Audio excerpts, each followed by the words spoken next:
ಕೇರಿ ದಂಡಿಯ ಮ್ಯಾಗ ನನ್ನ ಹುಳಿ ಮುತ್ಯ ನಾಡಗೌಡ ಅಮೋಘ ಸಿದ್ಧ ಮುತ್ಯ ವಾಸ ಮಾಡ್ಯಾರ. ಅವರಲ್ಲಿ ಏನು ನೀವು ಶರಣಾಗತನಾಗಿ ಅವ್ರ ಪಾದ ಸೇವೆದೊಳಗೆ ನೀವು ದುಡಿತೀರಿ ತಲ್ಲಿನಾಗಿ ನಿಮ್ಗೆ ಹಸಿರು ನಿಶಾನೆ ಹೆಚ್ತಾನ ಅಲ್ಲಕ್ಕೇನು ಅಡ್ಡಿ ಇಲ್ಲ ಅಂತ. ಅದು ಪುಣ್ಯಾತ್ಮರೇ, ನೀವು ಎಲ್ಲ ಪೂರ್ವ ಜನ್ಮದ ಪುಣ್ಯ ಮಾಡಿ ಬಂದಿರಿ. ಅದರ ಕಾಲಾಗ ನಮ್ಮಲ್ಲಿ ಮಳೆ ಇಲ್ಲರದೆ ಕೆರೆ ತುಂಬ್ಯದ. ಅದಕ್ಕೆ ಭಾಳಷ್ಟು ಹೇಳಾರ್ದಾಗ ಅರ್ಥ ಇಲ್ಲ, ನಿಮ್ಗೆ ಎಲ್ಲ ತಿಳಿತದೆ. ಇನ್ನು ಮ್ಯಾಗ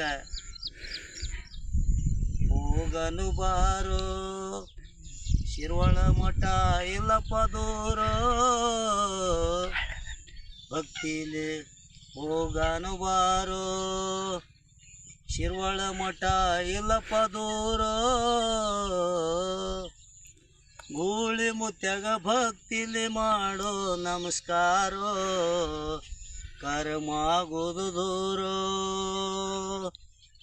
ಅಮೋಘ ಸಿದ್ಧಗ ಭಕ್ತಿಲಿ ಮಾಡೋ ನಮಸ್ಕಾರೋ ಪಾಪ ಆಗೋದು ದೂರ